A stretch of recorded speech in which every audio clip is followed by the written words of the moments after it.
Look at Bob. Look at him go. Whirly bird. Oh, wow, that's so nasty.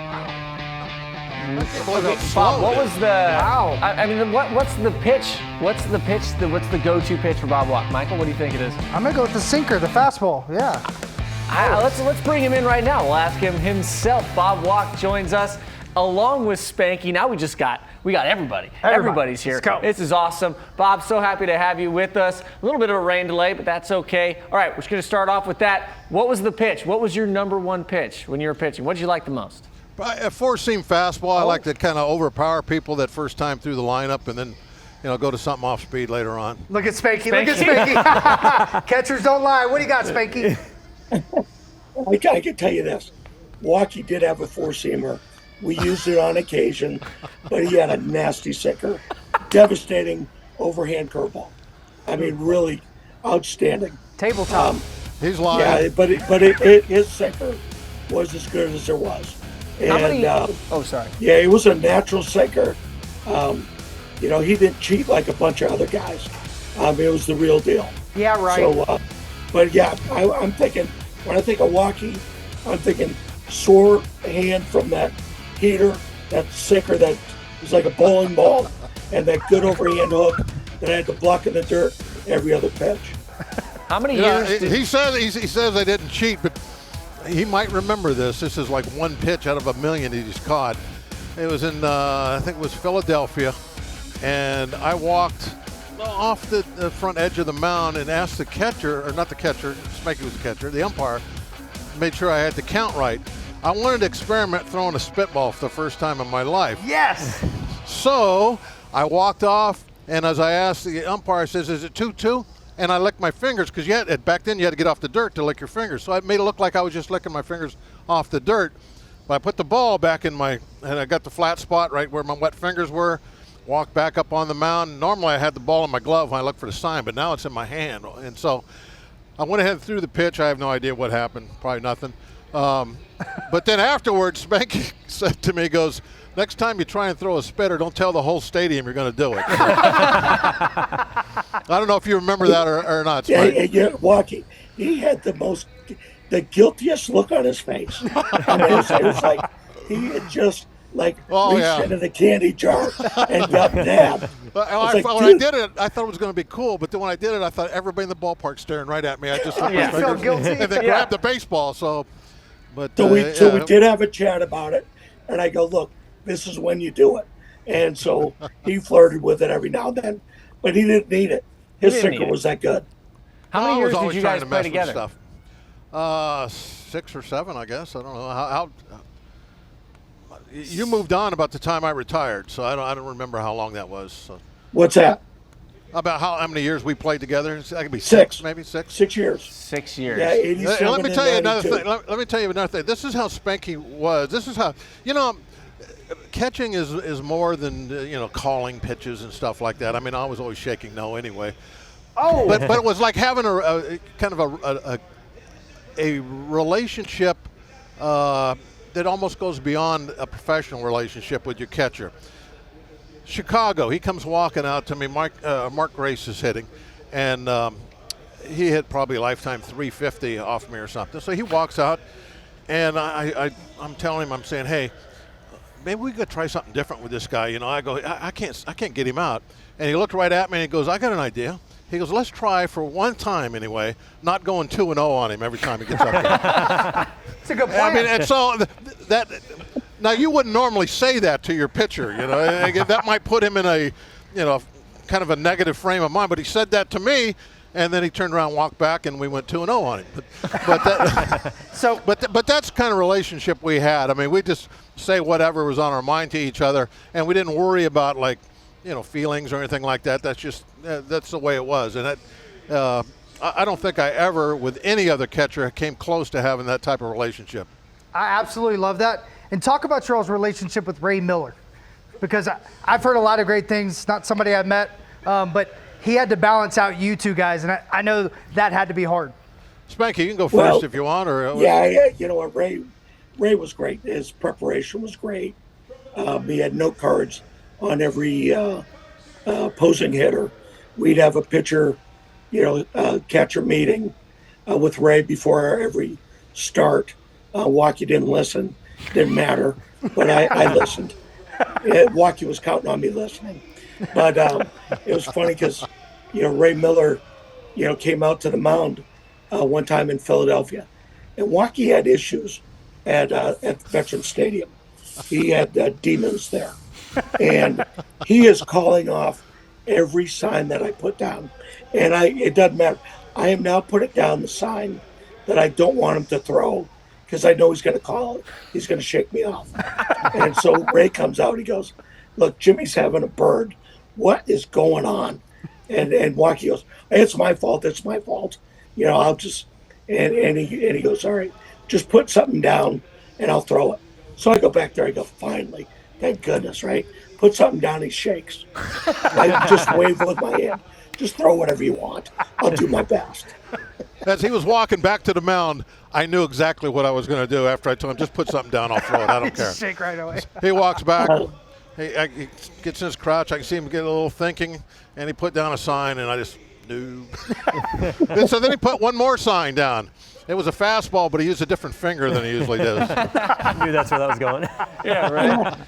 So what? And on the Ray Miller thing too, Ray was great, with Jimmy, taking care of the running game, and they gave me a sign to throw over to first base. Okay, so now we're up in Montreal, and Walkie was a veteran guy, so he could kind of throw over to first base, kind of when he wanted, and they kind of gave him that latitude, which was good because he had a great move, and but the Expos had a great running team, and every time you throw over to first base, they put a chicken up on the board up there, and it was just like this old-fashioned high school slide projector kind of thing. And they would say, "Baka baka baka baka," right?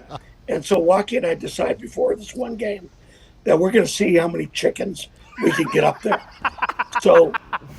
So they've got a base runner on, and we're not messing around. I mean, it's, for those out there that think that we're just goofing around, we are holding them close, a legit base stealer. And so, they throw over. Walkie throws over on his own. I give him a throw over. I look, Ray's going, okay, whatever. And Walkie throws over. We got like 4 or 5 chickens up there right now. Okay, so now he throws a pitch. Now Walkie throws over. I tell him to throw over. Now we got like 7 or 8 chickens. Okay, here comes Ray Miller to the mound, right? And in Montreal is kind of a dungeon kind of place, but he's walking to the mound and he goes, "All right, what is going on?"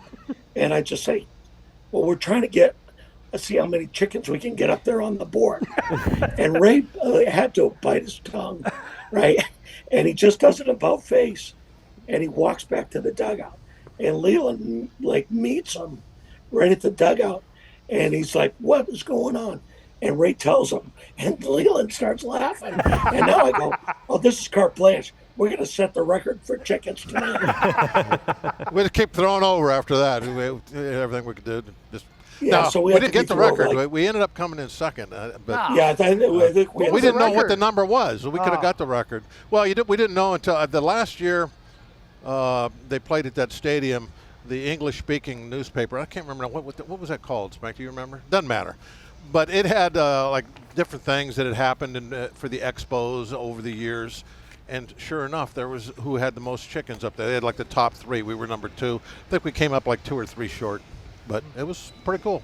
Baka baka baka baka. Bak, bak, bak, bak. What was your guys' Three Rivers Stadium? Unfortunately, I never got to see Three Rivers Stadium, but I've heard a lot about it. Playing on that turf, you guys played on a lot of turf stadiums. What was that like? That had to be way different. You had to do things differently, I assume, than how you play on these grass fields now, right? I loved the turf. I really loved it. I know it might sound funny, but I'll tell you one thing. The way Walkie pitched, it didn't matter. He was going to go hard sinker, breaking ball, slider, change, mixed speeds. Every now and then elevate with his four-seamer. It really didn't make any difference what ballpark we played in But you know what? It was something that our infield was so good.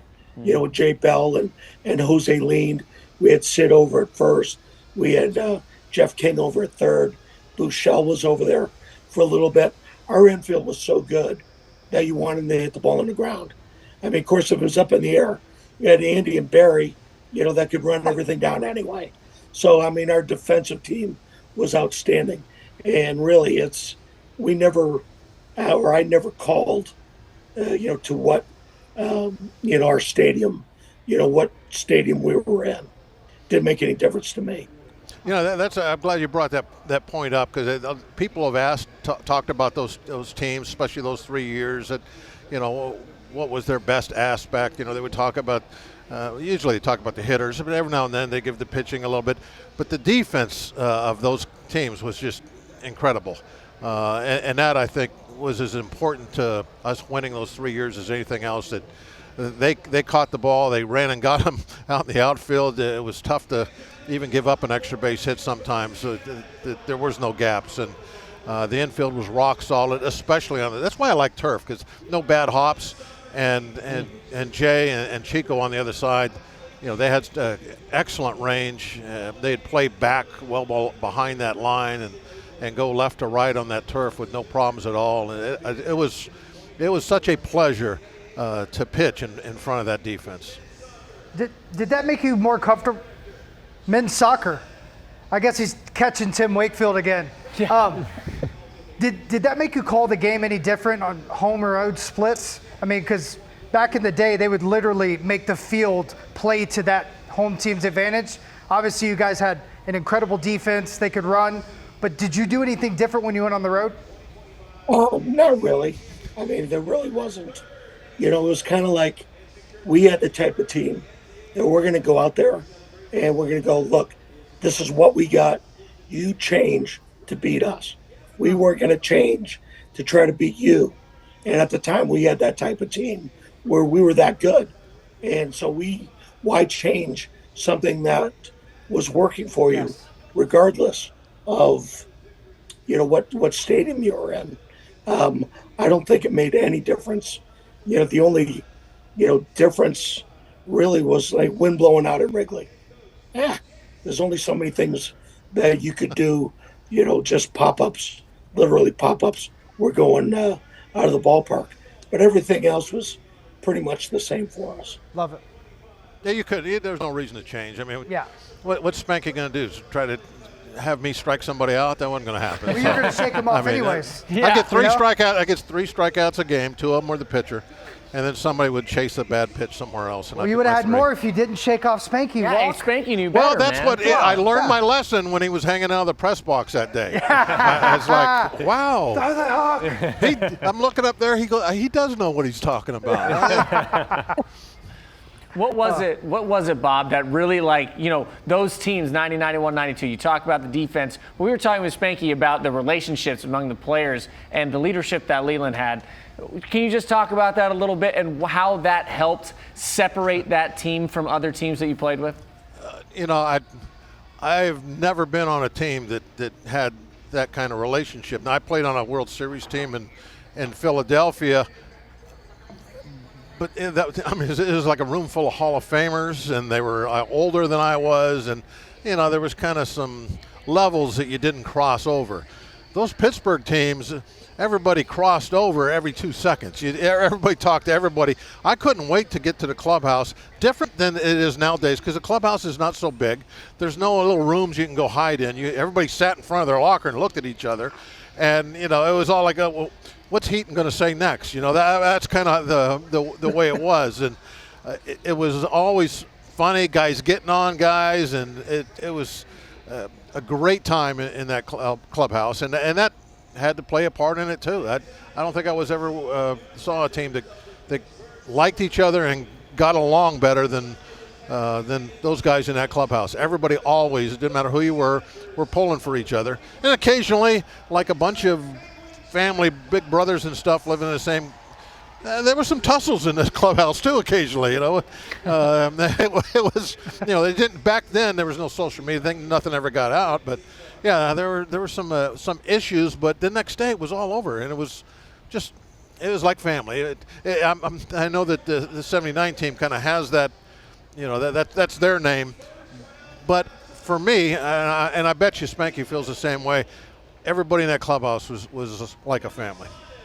Yeah, it really was a blast going to the ballpark because, each and every day was a different day.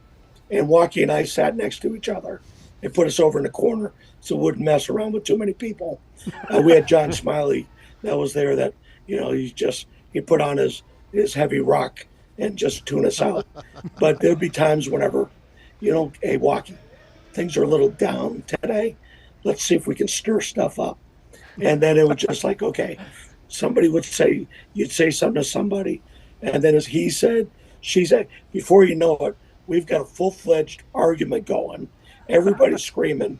And then Walkie and I would like back up and go, okay, we're ready to play. Done here. And it was just, that was just a fun part of it. That's the perfect way to do it. As loosey-goosey a team as I think there ever was.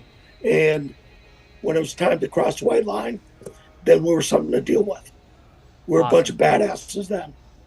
That's great. Well, Bob, thank you very much for joining us. No problem. Go get Glad to do ready it. for your game. And then bye, Bob. we'll see you later on See you later SNP. But All right, Spanky, you got Chuck. a little bit more time, a little bit more. We got a few more things we want to ask you when we come back. But Bob, thanks for joining us. And we'll come back here in just a few minutes on Unobstructed Views here on SNP, SNP Plus, SNP 360, all the fun stuff. We'll be back in a few.